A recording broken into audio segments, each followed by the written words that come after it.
अरे मन, अरे जीव, यदि मेरे कहने पर चलकर तू स्वाभाविक रूप से हरि नाम में, राम नाम में अनुरक्त हो गया, राम नाम से प्रेम करने लग गया, तब तो तेरे अकल्याण की संभावना ही निरस्त हो जाएगी। फिर किसी काल में, किसी अवस्था में तेरा परम कल्याण सुनिश्चित है, क्योंकि कल्याणानाम निधानम कलिमलमथनम पावनम पावनानाम। श्री राम नाम, श्री हरि नाम समस्त कल्याणों का निधान है, कल्याणों का खजाना है।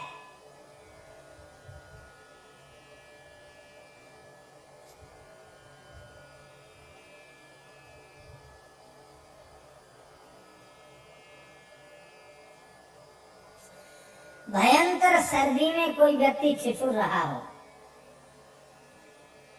कैसी सर्दी? जैसी सर्दी की चर्चा आज प्रातःकाल प्रार्थना के बाद सत्संग में स्वामी जी ने की। गंगा स्नान का बड़ा महत्व है।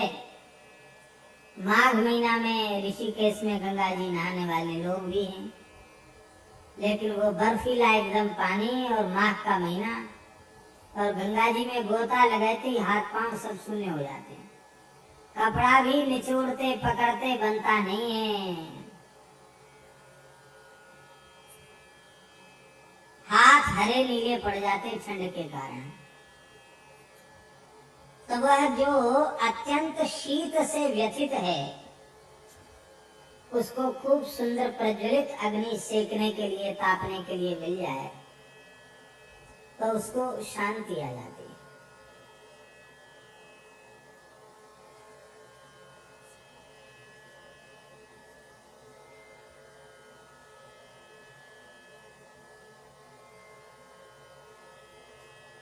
अठासी या 89 की बात होगी, प्रयाग में कुंभ था,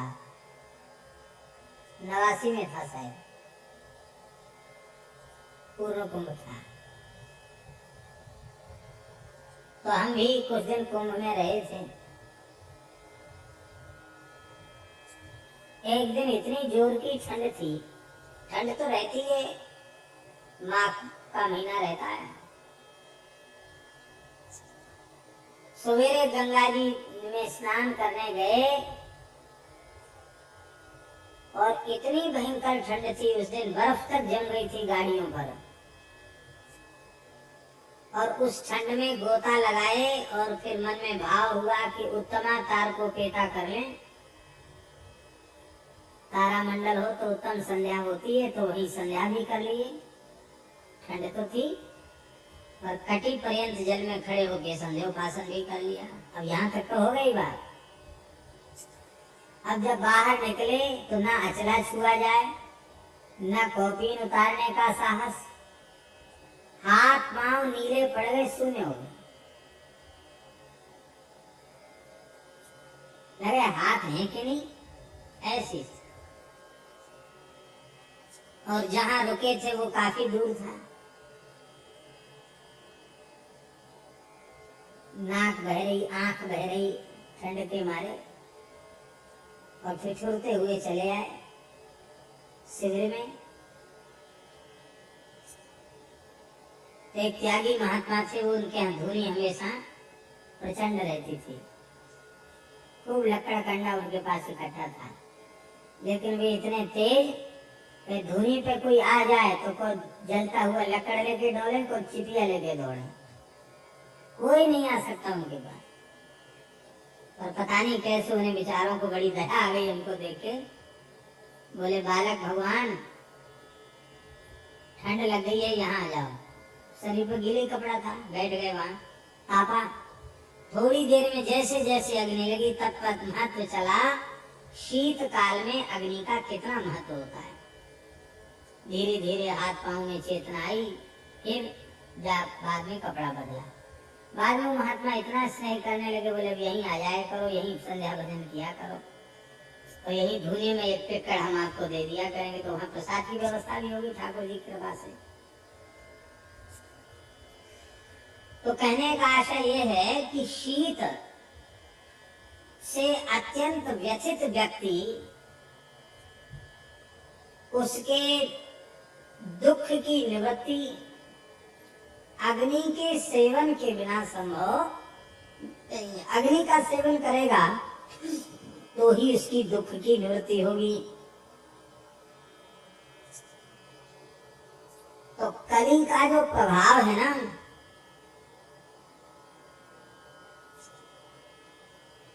वो इतना भयंकर है। अपने कटक के सहित, अपनी सेना के सहित जब ये चढ़ाई करता है ना, तो उस समय कोई भी साधन इस जीव के काम नहीं आता।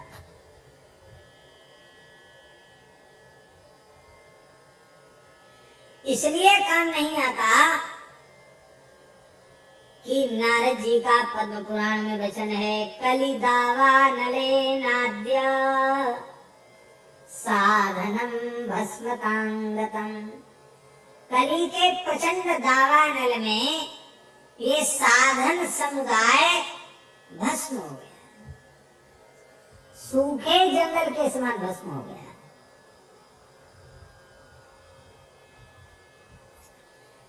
ऐसी अवस्था में केवल राम नाम रूपी अग्नि ऐसी है जो कलयुग के उस जाड़े से बचा सकती।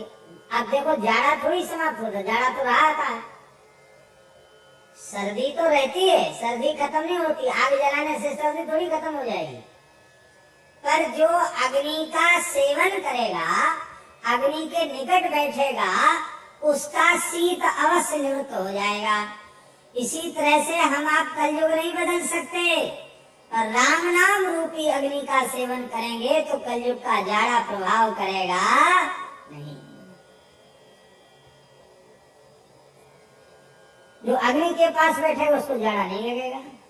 हरिनाम के आश्रय में जो रहेगा उसके ऊपर कली का प्रभाव पड़ेगा नहीं। एक दो महापुरुष ऐसे हुए हैं।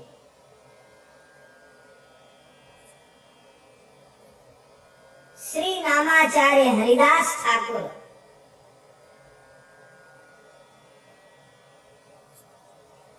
जिनकी नाम निष्ठा कैसी अनुपम अद्भुत थी, श्रीमन महाप्रभु जी का उन्हें कितना अनुग्रह प्राप्त था। कैसे भाग्यशाली श्री हरिदास ठाकुर, जिनके देह को स्वयं महाप्रभु जी ने समाधिस्थ किया, जिनका भंडारा स्वयं महाप्रभु जी ने भिक्षा मांग करके किया। ऐसे नामाचार्य, जिनके मृतदेह को लेकर महाप्रभु जी ने उद्दाम नृत्य किया, कीर्तन किया। कैसे भाग्यशाली।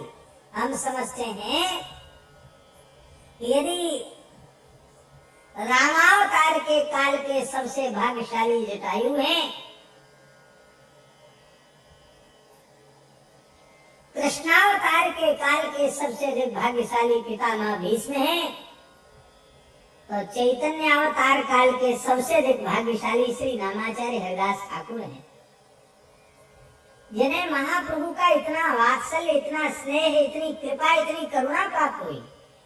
वह केवल और केवल निष्काम भाव से हरिनाम का आश्रय लेने के कारण उन हरिदास ठाकुर को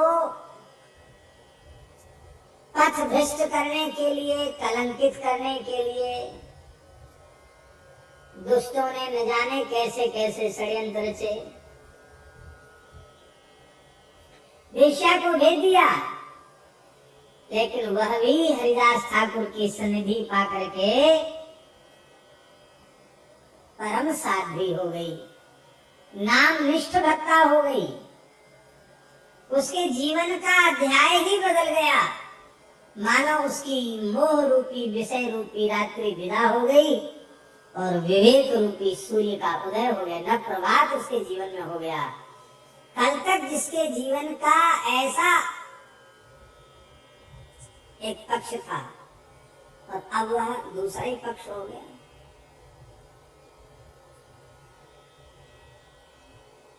यही बात गोस्वामी जी ने कही, चाहूं जुग चाहूं श्रुति नाम प्रभाव।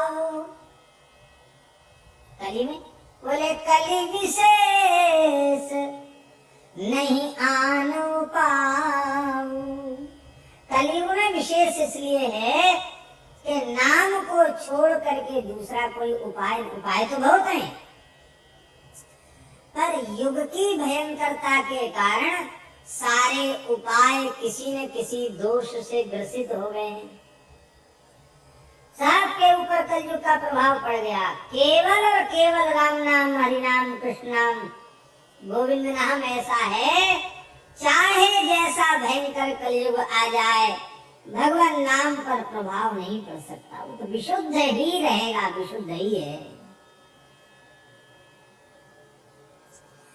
चेतो दर्पण मार्जनम भव महादावाग्नि निर्वापणम श्रेयः कैरव चंद्रिका वितरणम विद्यावधू जीवनम आनंदाम्बुधिवर्धनम प्रतिपदम पूर्णामृतास्वादनम सर्वात्मस्नपनम परम विजयते श्री कृष्ण संकीर्तनम। तो कलयुग राम नाम के प्रभाव से, डर से भाग जाएगा। और क्या होगा? बोले राम नाम के प्रभाव से आप में पात्रता नहीं है, योग्यता बिल्कुल नहीं है, पढ़े लिखे ही नहीं, समझ ही नहीं है।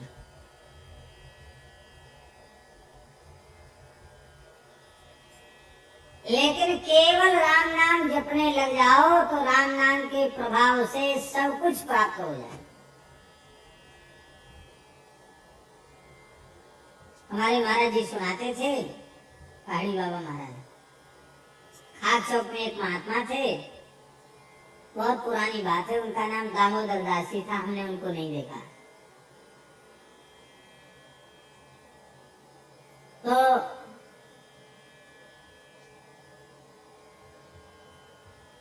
बहुत लंबे समय तक खाक चौक रहे वो। ठाकुर जी की रसोई बहुत अच्छी बनाते थे। हमारे यहाँ खाक चौक की महाराज जी के समय मर्यादा बहुत ज्यादा थी। रसोई में साधु तो होना ही चाहिए, विप्र कुलोत्पन्न भी होना चाहिए, दूसरे व्यक्ति का प्रवेश नहीं। लोग कहते महाराज जी ऐसी बात मानते हैं, भेद मानते हैं, ऐसा लोग कहते वाले कहो, पर वो कहते नहीं, रसोई पूजा में हमारे यहाँ मर्यादा नहीं होगी। कुआ के जल से सारी रसोई बनती थी, कपड़ा से छान कर जल का प्रयोग, पुराने संत। तो भंडारा था, भंडारे में ब्रजवासी हलवाई पक्की रसोई बनाने आते थे। उनका भी बड़ा नियम था महाराज, वो खूब घर से नहा के आए हैं और खाक चौक में आके उनको कुआ के पानी से नहाना पड़ेगा, चाहे ठंड हो चाहे कुछ हो। फिर कोरा कपड़ा महाराज देते, कोरी साफी, बंगाली साफी आती वो लाल रंग की चौकड़ी वाली, एक साफी पहन लो, एक साफी ओढ़ लो, कमर में बांध लो, कोरा कपड़ा पहन के रसोई बनानी पड़ेगी। और रसोई से बाहर निकल गए फिर नहाओ। तो वो गिने चुने ब्रजवासी थे जो बाबा के यहाँ रसोई बनाने आते, पर रसोई बहुत सुंदर बनती थी। तो दामोदर दास जी रसोई बनाते। एक दिन भंडारा था, जिस दिन भंडारा होता तो रसोइयों को छुट्टी होती। तो वो बैठे थे मंदिर के द्वार पर और माला फेर रहे थे, जगमोहन में बैठे हजारा माला फेर रहे थे। महाराज जी ने पूछा, दामोदर दास? हाँ महाराज। देख घड़ी में कितना बज गया? बड़ी घड़ी थी पुरानी, कितना बज गया? वे ऐसे महात्मा थे कि हम समझते हैं 35-40 साल लगातार एक आसन से रह गए भगवान। उन्होंने अब तक घड़ी कैसी होती है, घड़ी में कैसे बजता है, आज तक सोचने का उनको सोचे नहीं उन्होंने। हमारा जी ने आज नई बात पूछे, देख घड़ी में कितना बज गया। बूढ़े थे ऐसे हाथ करके बोले, आओ महाराज हो नाम जानत, देहाती भाषा बोलते थे, हो नाम जानत महाराज, छोटी सुई बड़े सुई से 4 अंगुल दूर है। अब हिसाब आप लगा लो। छोटी सुई से बड़ी सुई 4 अंगुल दूर है, आप हिसाब लगा लो।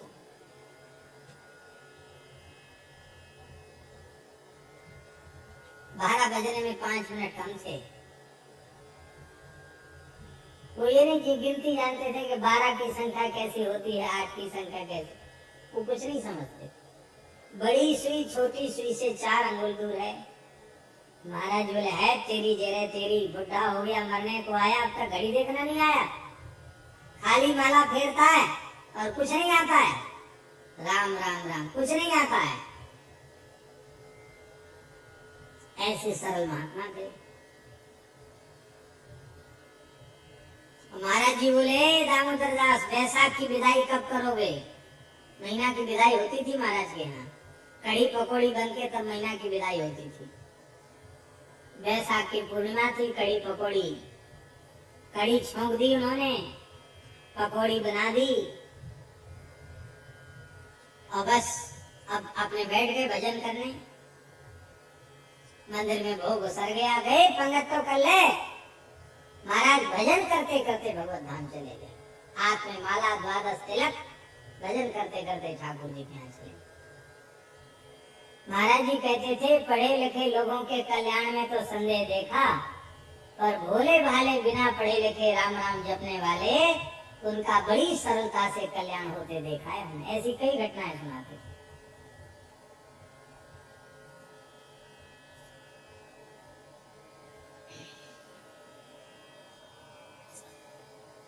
कुछ नहीं जानता है, केवल और केवल श्री राम नाम को जानता है, तो राम नाम के प्रभाव से वैराग्य भी अपने आप प्रकट हो जाएगा, योग भी प्रकट हो जाएगा, जब तप आदि सारे सद्गुण अपने आप जागृत हो उठेंगे। इतना ही नहीं,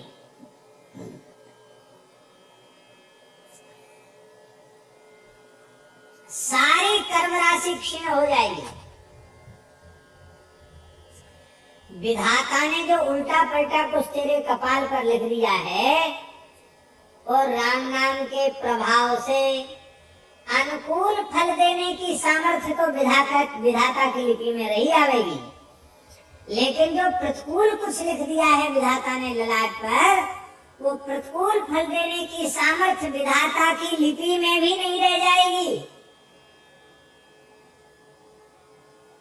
क्योंकि मंत्र महामणि विषय व्याल के, मैं तत कठिन कुवंक भाल के। भाग्य की लिपि ही भगवान नाम जप से बदल जाती है।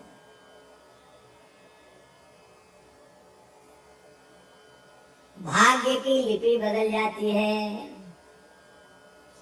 और क्या होगा? यदि तू मेरे कहने में आकर के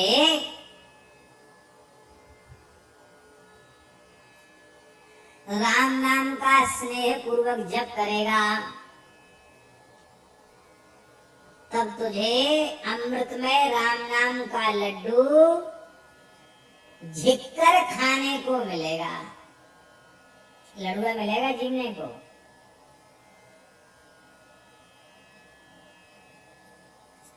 खूब प्रेम से आपने लड्डुआ बनाया। राजस्थान में तो चूरमा के लड्डू खूब बनते हैं, तरह तरह का चूरमा बनता है राजस्थान में।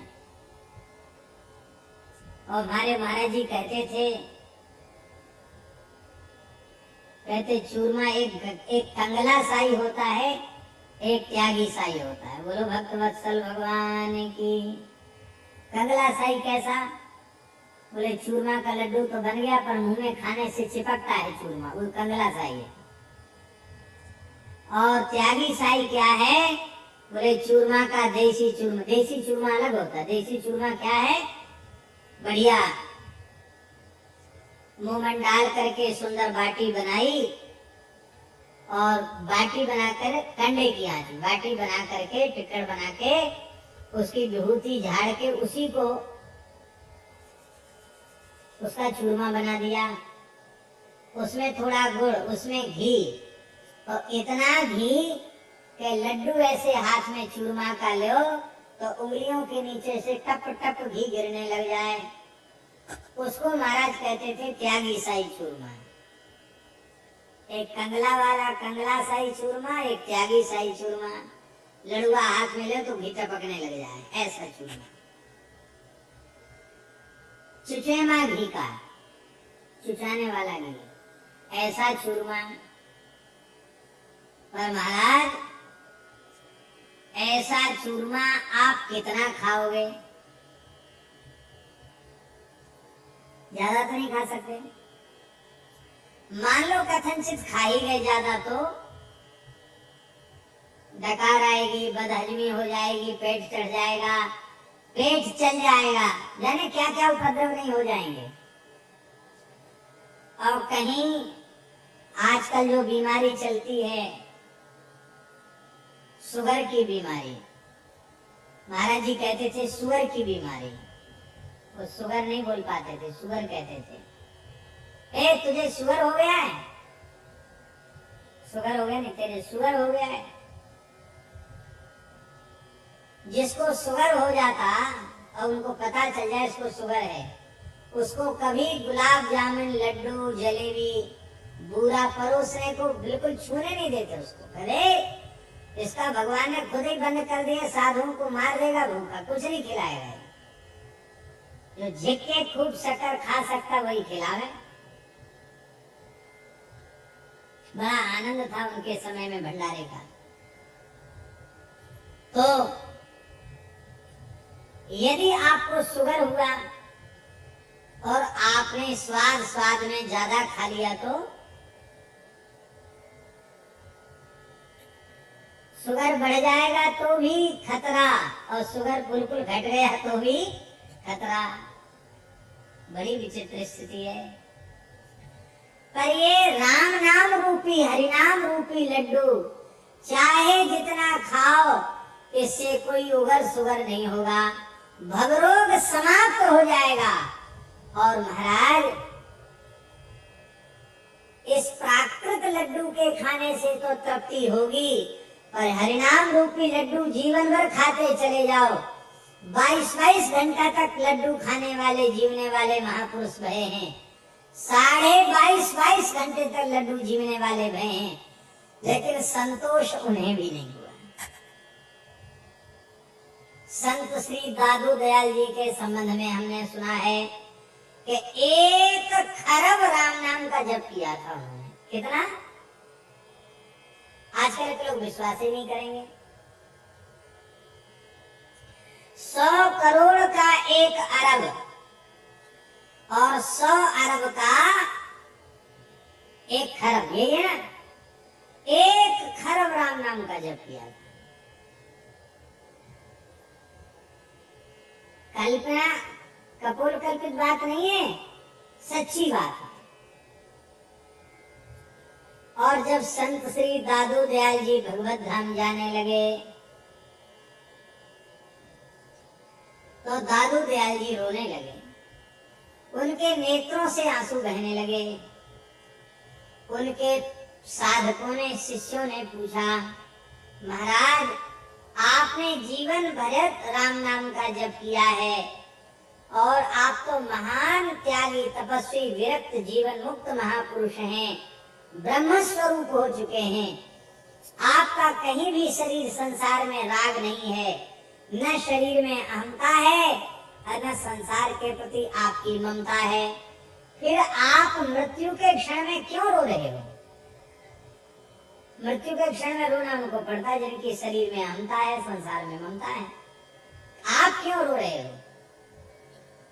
बोले हमें एक भारी दुख है, उसके कारण हम रो रहे हैं। कौन सा दुख है? संत दादू दयाल जी ने कहा,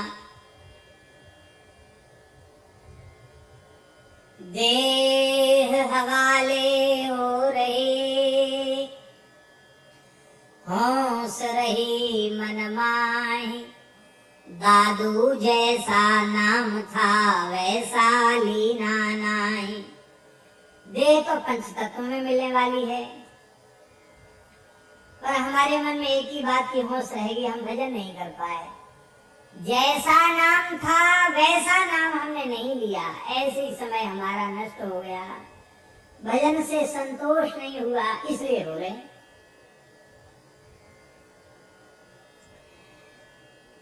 फुलेरा गांव के पास नारायणा है, हमारे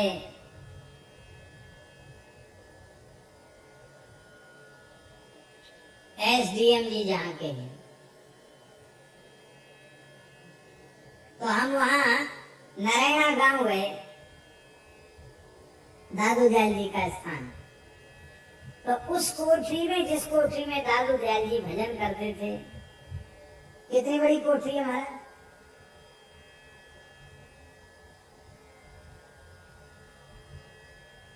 आदमी न तो खड़ा हो सकता न लेट सकता। वो कोठरी कहें तो उसको गुफा कहें, छोटी सी ऐसी कोठरी। वे दादू दयाल जी जिनका दर्शन करने शहंशाह अकबर आया था, वो कोठरी आज भी है दादू दयाल जी की। महाराज जी थोड़ी देर हम बैठे, 400-500 वर्ष हो गया, लेकिन आज भी उस कोठरी में आप शांति से बैठ जाइए गुफा में, तो लगेगा कि यहाँ के कण कण से राम नाम प्रकट हो रहा है।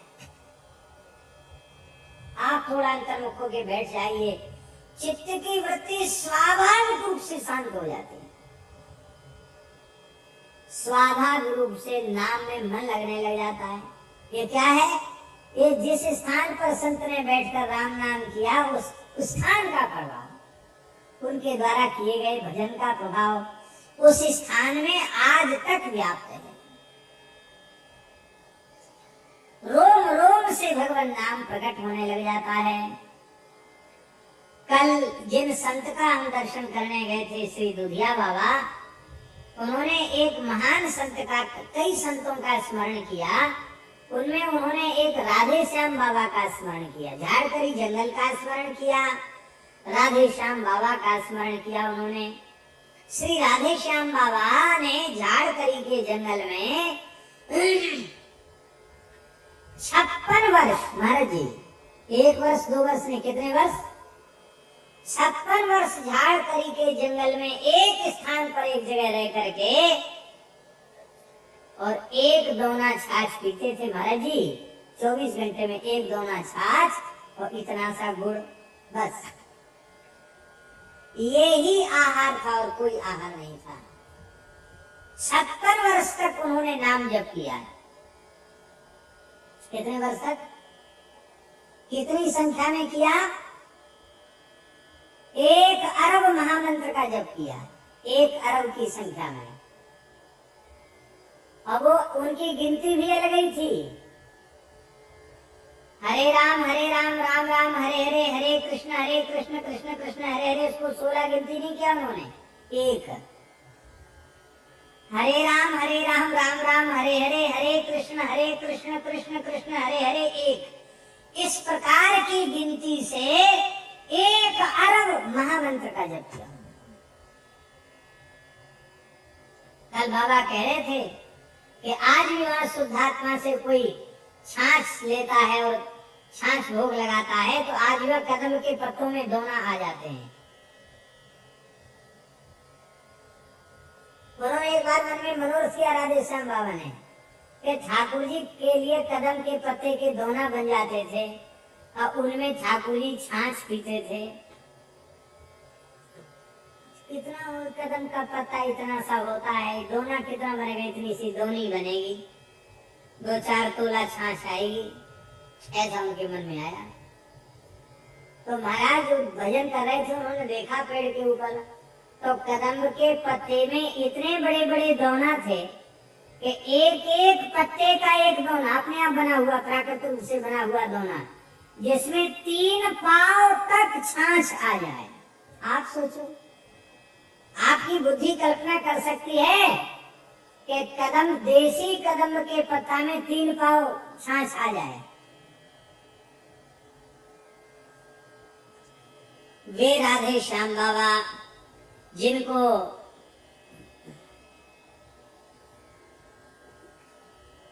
वृंदावन में सेवा कुंज में महाराज का दर्शन हुआ था, साक्षात नेत्रों से महाराज का दर्शन हुआ था महाराज जी।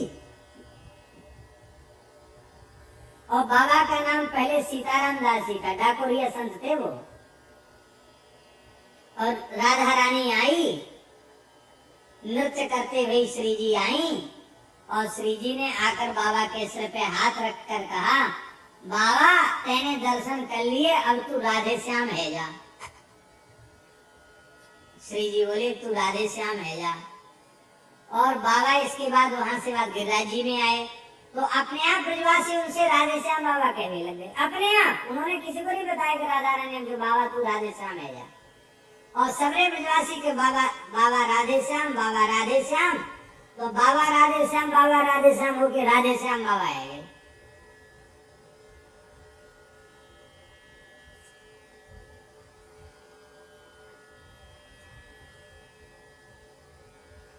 इस लड्डू के खाने से कभी तृप्ति होने वाली नहीं है।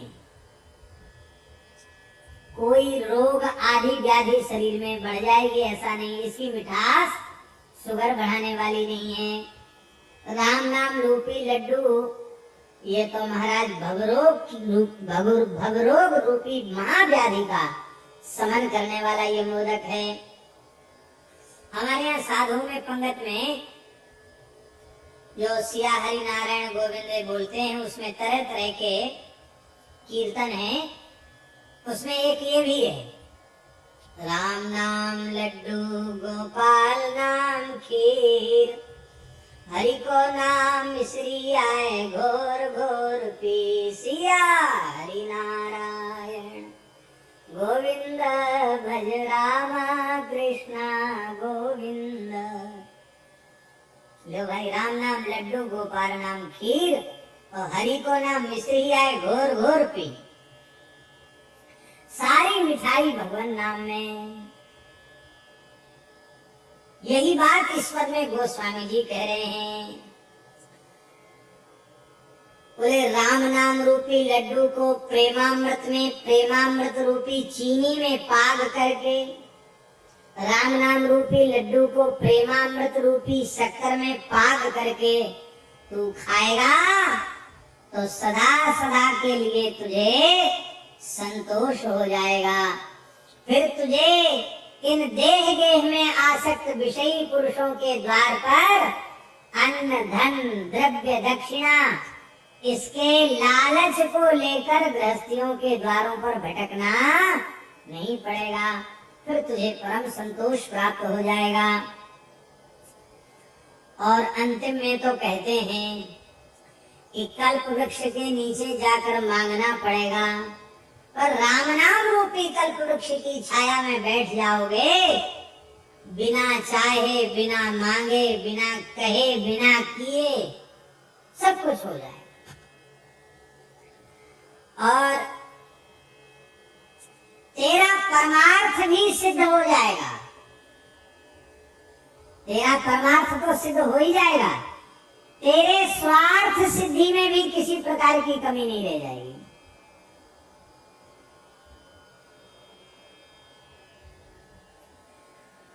बड़ौदा में 9 दिन का अखंड संकीर्तन हुआ श्री राम जय राम जय जय राम का। परम श्रद्धेय पूज्य श्री डोंगरी जी महाराज उसके यजमान थे, मनोरथी थे। और कीर्तन था पूज्य श्री प्रेम भिक्षु जी महाराज का। और कीर्तन कराने वाले यजमान थे डोंगरी जी महाराज। और जब 9 दिन के अखंड श्री राम जय जय राम कीर्तन के बाद नगर संकीर्तन की शोभा यात्रा निकली, तो श्री डोंगरी जी महाराज की संतों में कैसी श्रद्धा थी। पूज्य श्री प्रेम भिक्षु जी महाराज की खड़ाऊ अपने सिर पर रख करके मस्तक पर विराजमान करके डोंगरे जी महाराज बिना पदत्राण के पैदल पैदल यात्रा में चल रहे थे और लगातार उनके नेत्रों से प्रेमाश्रु बहते रहे। ऐसे अनुरागी प्रेमी थे पूज्य डोंगरे जी महाराज। और श्री प्रेम भिक्षु जी महाराज वो तो बड़े दैन्य भाव से भावित महापुरुष थे, लेकिन उनके लिए हाथी मंगाया। हाथी, उनको हाथी पर बिठाया। बोले महाराज आपको तो हाथी पर बैठना पड़ेगा। पीछे पड़ के आग्रह पूर्वक उनको हाथी पर बिठा दिया। और जिनको हाथी पर बिठा दिया प्रेम भिक्षु जी महाराज, उनके नेत्रों में भी प्रेमाश्रु बह रहे थे। महाराज जी आप इतने भावुक क्यों हो रहे हैं? तो आपने हाथ जोड़कर कहा, हो तो सदा, गोस्वामी तुलसीदास जी की एक पंक्ति कही, हो तो सदा खर को असवार तेरे ही नाम गयंद चढ़ायो। हम तो सदा से गधे पर बैठने लायक थे, पर धन्य है श्री राम नाम महाराज, आज हमारे जैसे एक अति तुच्छ प्राणी को हाथी पर बिठा दिया। हमारे कहने का आशय ये है कि आप कुछ भी न चाहो तो संसार की सर्वोच्च वस्तु बिना चाहे, बिना मांगे, बिना उद्यम के तुम्हें बिना चाहे मिल जाएगी। चलो एक और उदाहरण दे देते हैं।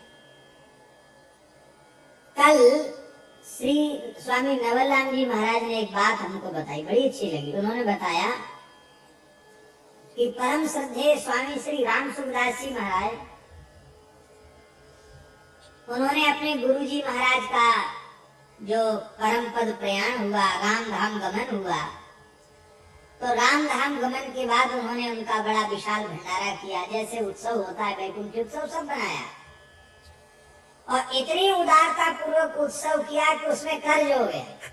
गुरु जी के उत्सव में उनको कर्ज हो गया, तो कर्ज पटाने के लिए कथा बांचकर कर्ज भी पटाया, कथा कह करके। और फिर सब स्थान और जो कुछ था अपने गुरु भाइयों को दे करके उसके बाद से निश्चय कर लिया, 1 इंच भूमि कहीं खरीदना नहीं, अपने लिए एक भूस की झोपड़ी भी बनाना नहीं, पैसा छूना नहीं, पैसा रखना नहीं, कंचन कामनी के संपर्क मात्र का सर्वथा त्याग। और जीवन की अंतिम श्वास तक उस वैराग्यपूर्ण रहने का निर्वाह किया। आरंभ में तो बहुत से लोग करते, बाद में फिर निर्वाह नहीं हो पाता, लेकिन एक जैसा अपने पूरे जीवन का निर्वाह किया स्वामी जी महाराज ने। किसी ने कहा महाराज पैसा छूना आपने बंद कर दिया, आपको कहीं जाना हो तो कैसे जाओगे? भाई बस में तो किराया लगेगा, ट्रेन में भी किराया लगेगा, कैसे जाओगे? स्वामी जी बोले हमने जाने आने का संकल्प ही त्याग दिया है। बोले कोई काम की जरूरत पड़ गई तो कैसे करोगे? बोले हमने तो काम करने के संकल्प विकल्प का ही त्याग कर दिया है। अब जिसको जाने आने की जरूरत पड़ेगी उसको पैसे की जरूरत है, जाने आने की इच्छा ही नहीं, खत्म हो गई। अब सत्संग के निमित्त कोई ले जाना तो ले जाओ, पहुंचा जाओ, हमें अपनी इच्छा से कहीं जाना आना नहीं। तो अब हम आपसे पूछ रहे हैं महाराज जी कि इस प्रकार की त्याग पूर्ण वृत्ति से वो जीवन पर्यंत रहे। और ये बाहर का त्याग नहीं था, ये उनके भीतर का त्याग था। बाहर का त्याग ज्यादा दिन नहीं चलता है, ये उनके भीतर का त्याग था। लेकिन अब हम आपसे पूछते हैं, जो छूते हैं, जो रखते हैं, वे भले ही विपत्ति में रह जाएं, कष्ट में रह जाएं, असुविधा में रह जाएं, लेकिन जिन्होंने संग्रह परिग्रह किया नहीं, जिन्होंने छुआ तक नहीं, उनके जीवन में देखो किसी वस्तु का अभाव हुआ तो बताओ। महंगी से महंगी गाड़ी में बैठे बिना पैसा के, हवाई जहाज में बैठे बिना पैसा के, और अकेले बैठे सो नहीं, इतने संतों को लेकर बैठे बिना पैसा के। कौन सी चीज ऐसी थी जो उनके पास न आई हो? ये बात गोस्वामी जी कह रहे हैं इस पद में, तू ईमानदारी से निष्काम भाव से राम नाम का जप तो कर, परमार्थ तो तेरा सिद्ध हो ही जाएगा, इसमें संदेह नहीं है। स्वार्थ में भी तेरी कमी नहीं रहेगी। तू जिस योग्य नहीं है, जिस लायक नहीं है, जो तू कभी सोच नहीं सकता था, वह सब श्री राम नाम की कृपा से हो जाएगा।